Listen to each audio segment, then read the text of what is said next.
Yo, hello. So, good morning. Happy Saturday. So, I'll say a little story about where I'm at. I'll try and keep it light as much as my life is depression on every level. But I'll do my best to keep it light-hearted, joke about it as much as possible, until we can get to asking for guidance. So where I'm at is a case of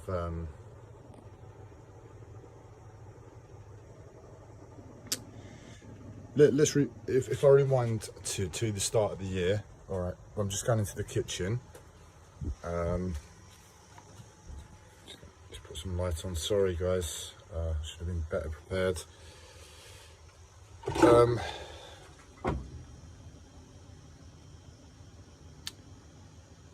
So if we rewind to the start of the year, I was discharged from hospital, and the reason I went to hospital, I think it might have been the first time I felt like I really didn't come away with anything. If anything, it was like a massive detriment. That's my honest perspective of it. I was hoping to have the physical pain remedied, but it went unheard. My call for help there.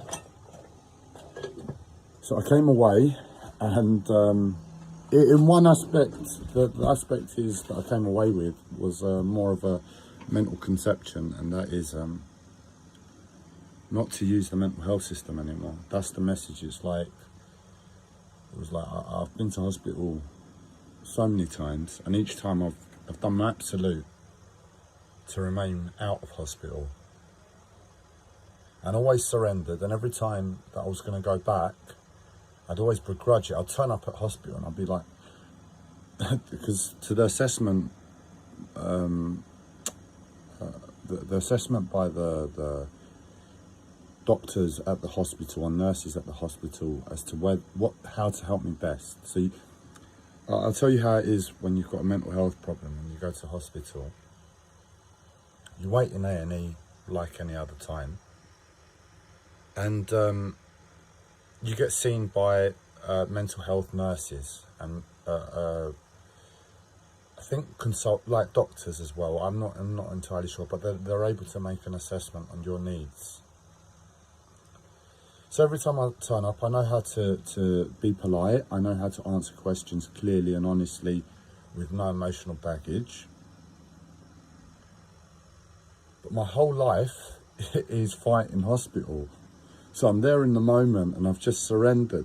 Well, yeah, surrendered or lost the battle in the moment to stay out of hospital. And I start getting asked questions by doctors, and I'm very clear about my health. I'm absolutely clear about it. It's my responsibility to manage it. And I guess as a human being, in the first instance, I need the doctors to, on the whole, listen to me and believe me, because I'm managing my condition, and I'm rocking up to this place that I want to avoid at all costs, like that's running my life.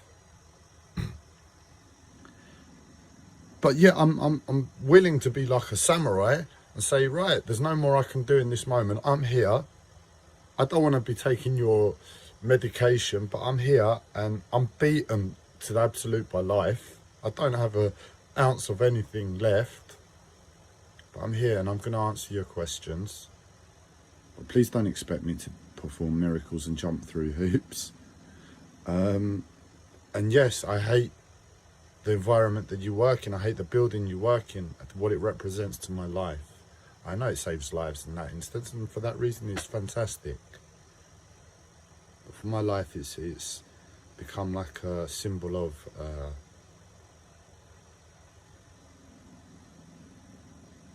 just a step down to how how bad life is. It's like, I know life is just going to take a step down by coming to this place. And it might take me 2 years of solid work to get back to where I was before it. I know I will pick up stuff whilst I'm here that will help me on my journey in ways that I don't even know yet. But on the whole, for what I'm dealing with right now, it's a 2-year delay. Because in terms of my physical body, it's always a process. So once the medication comes into my body, it needs to build up. And then when you're there, so say I have a 3-month or a 6-month admission to hospital, I come out, and depending upon how long I've been on medication and what medication I've been on and what I'm able to do will determine how long it is before I start to feel alive in terms of my physical body again. And then my brain, but that's part of the medication, you know. It's a very harsh treatment. It's like, it's a mental health system, and it's almost mental. The medication is like, it doesn't help your brain. It just affects your life in X, Y, Z ways. And depending upon how the medication affects your life detrimentally, the place where you find yourself after that, you need to pick yourself up. And because it's so far away from where you were before, where you pick yourself up is manageable to how you've got there. And that problem what you had before doesn't really apply anymore. So that's the sort of logic, that's the sort of mentality about hospital. And anyway, I turn up at hospital. I don't really want to be there. They ask me questions, and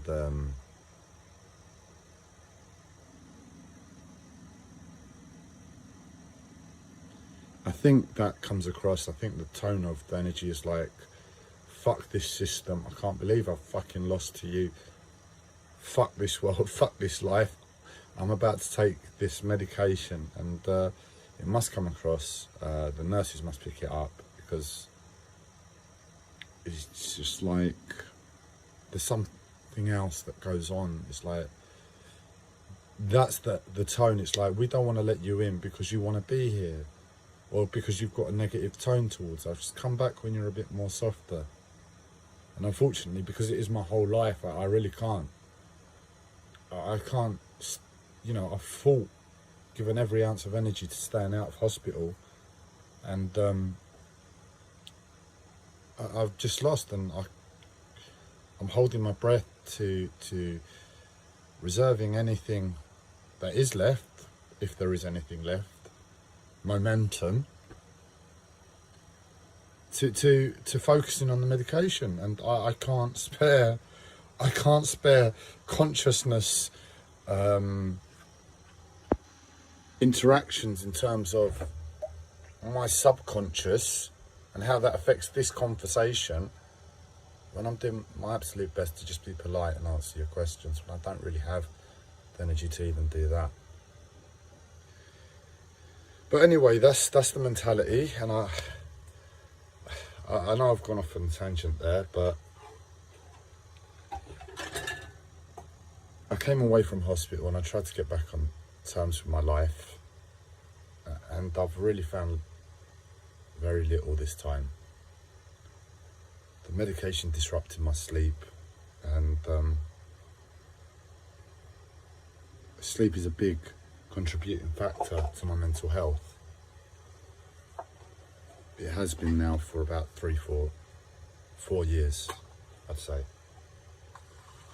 And it is the crux of my mental health. I mean, it's 4 years, but it's more like 5 since I've been applying good habits, trying to apply good habits for my mental health, and it's 4 years since it's really become a challenge.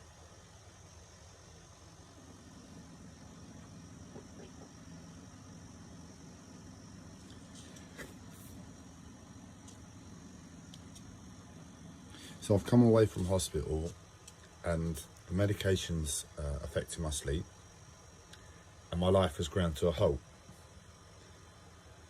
And my spirit slowly withered away.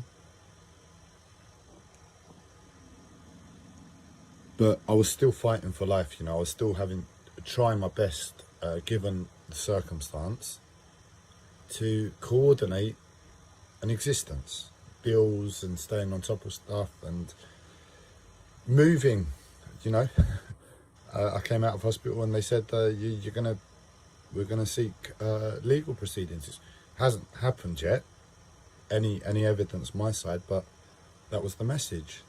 So I've looked to move, and now I've put the ball underway. But the pressure got to me and I fell apart even more, with my spirit withering away. And I disappeared. But if any of you are still with me after 11 minutes, I'm able to ask you the question now. And that's what happened. And I disappeared, and I sort of held my breath to existence, if there was any breath left in me. But I'm still observant. Somehow this body's still aware, and I'm still seeing the outside world. And I'm seeing that on the outside, at least with this move that I've been trying to coordinate, where I couldn't do it myself,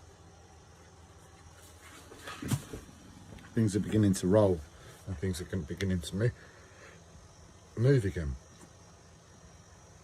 So it's a case of now's the time where I'm going to need to be proactive and active, you know, doing things, running errands, helping the builders where possible at the boat. I'm selling a lot of items to raise some funds for the builders, and all of these things are just like, on the whole, totally absent from my life ordinarily. Like the need to do all of these things, but that they're present at the moment. And if there's a need to do something, I'm on the whole able to do it. That's the mentality that I have within my mental health.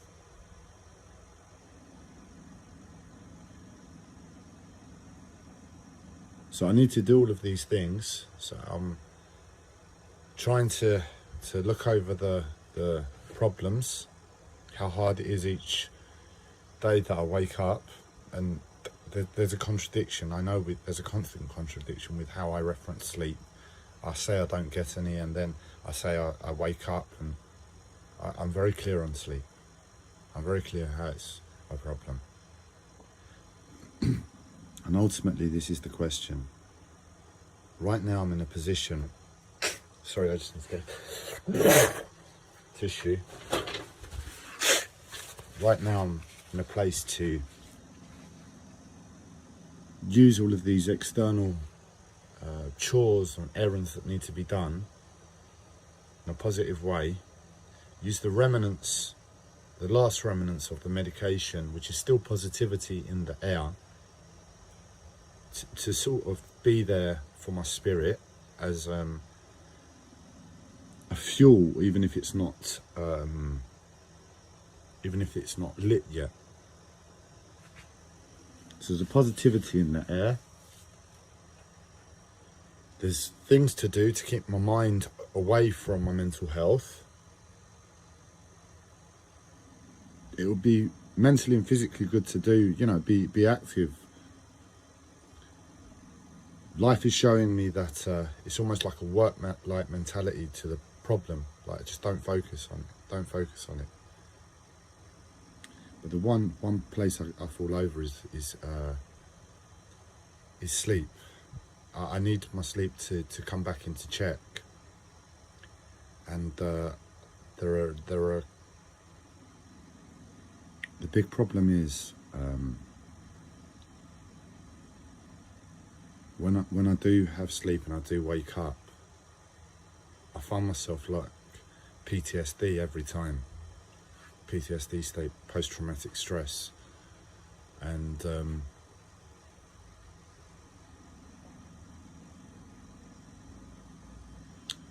it hits me in that moment how my emotional state to life, how much I feel cheated and feel robbed and feel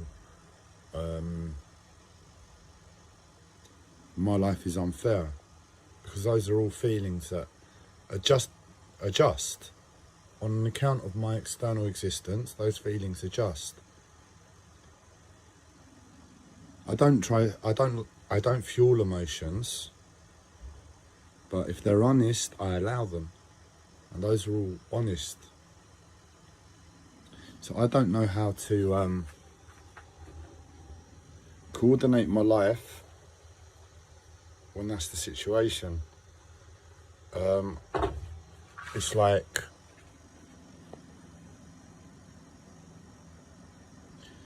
it's the terror of the sleep deprivation that's affected me. Now, my sleep pattern is 4 1-hour naps a day. So I have to be regimented before I say, right, let's try and get back into my sleep pattern. I have to be on the ball. I have to say, right, I'm going to go at this. I know what I need to do in terms of managing myself, managing my angst, being calm about sleep, giving myself space around sleep, don't being too pedantic about sleep.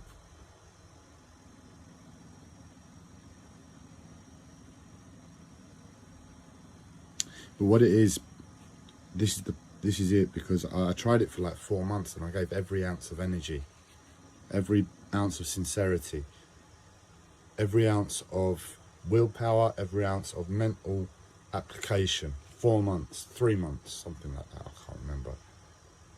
To getting back in line with sleep, because I know sleep is the cornerstone of my health management, my mental health management, and my mental health is my life.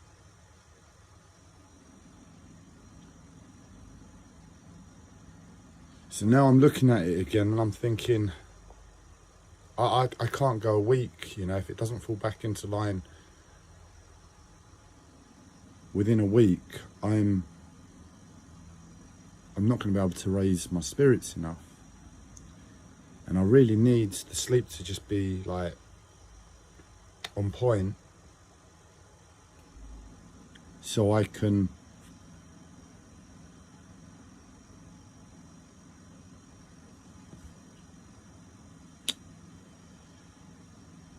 feel like I can breathe, you know, feel like life is okay, feel like life is good.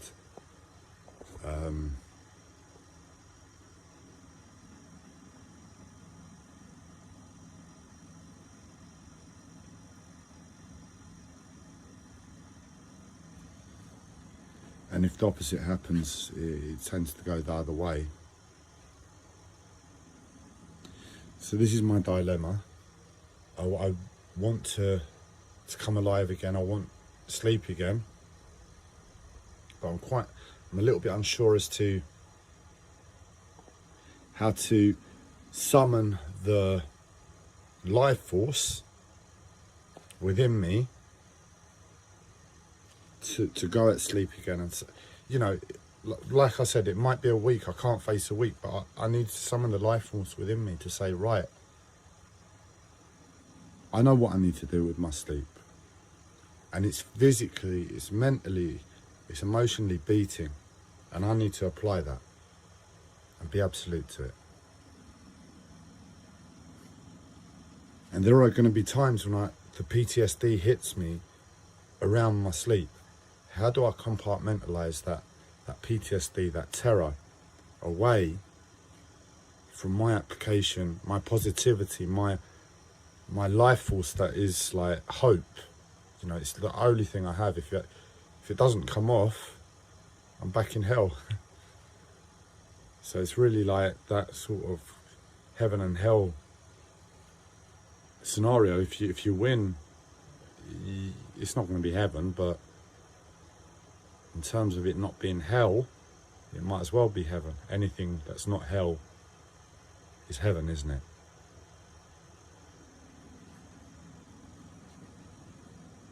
And I'm just looking for a way to just apply some sort of mental logic, so I don't I don't let the PTSD affect me, because at the moment, the way it's happened is like,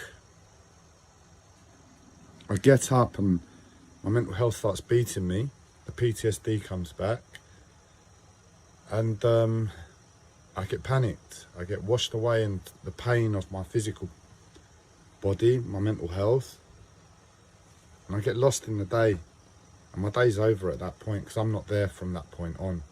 If I'm not able to fight from the second I get up and stay in control of my mental health and my physical health, my day's over. I can't wake up on a loss, because it's just like, it's imperative to my mental health. I don't know how else to say it. I've not analysed it enough. So I've spoken for like 20 minutes now, and I've given you a good picture of where I'm at. I'm looking for some input in giving me the awareness over the telepathic waves of how do I give myself enough space around this thing that is so imperative to my circumstance.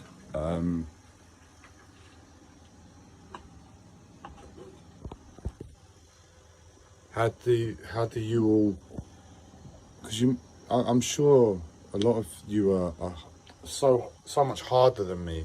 You know, I've got this big beard and this croaky voice, and I smoke, and I'm a man, so I still have some muscles, and I look a certain way, and I'm not afraid to go a bit crazy, like I've got a therapy device on my neck, and I've got wires hanging off me in some videos, I've got you know, I do all of these things, and I look crazy.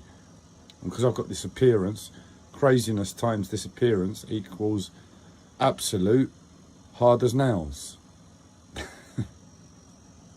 I'm a big, and I'm gonna swear, I'm a big pussy. I always have been. And I know I'm also able to look at the world and belittle. It's just where I'm at in terms of my consciousness development and understanding the world. It's natural at the moment for me to belittle anyone that really partakes within society.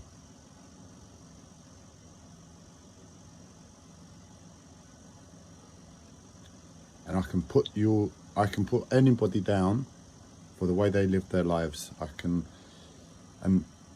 in the first instance, there's like a massive weakness. That's what's there naturally as a result of my corrupt thinking, or the impatience of life to this world, in my development to understanding this world.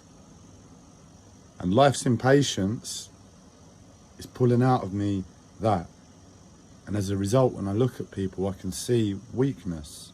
That's what it looks like to me. But I know within my mind, within my heart, within my soul, whatever,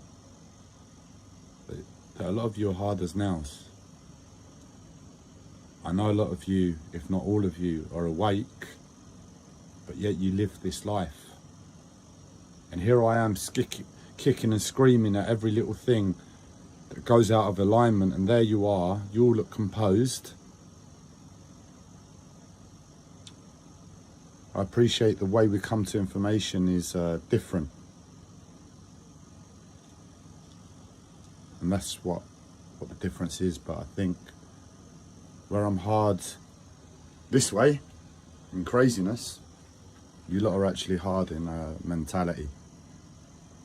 So I need to ask your guidance in your warriorness to life.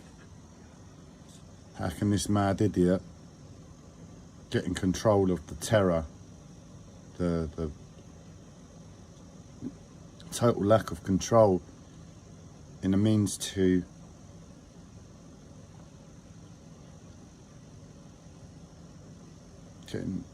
healing the unlivable? So that's where I'm at. And nobody posts comments to me. That's fine. Don't worry, I'm not offended. I appreciate the low view count and the madness that I put across. It's like that's not possible. But I know you hear me on a different level, and on that level where you hear me, the messages can be sent over the consciousness waves. You know, I hear them all the time. I'm pretty sure that sneeze that happened a few minutes back was one of you sending something over. And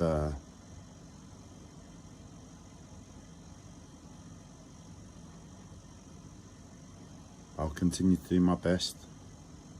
I will feel your intention.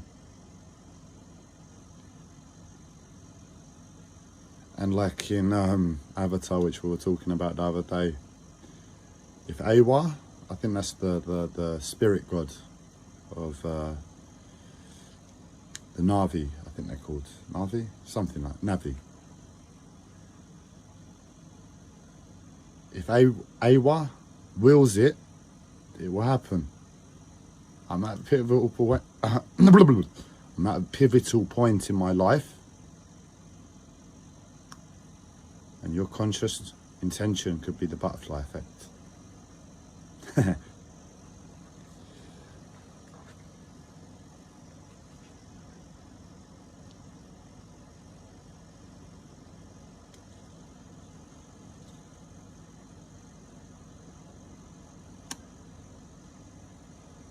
There's a spiritual ceremony happening at Trafalgar Square at 2:30 with Mexican shamans. I'll have to be there in spirit.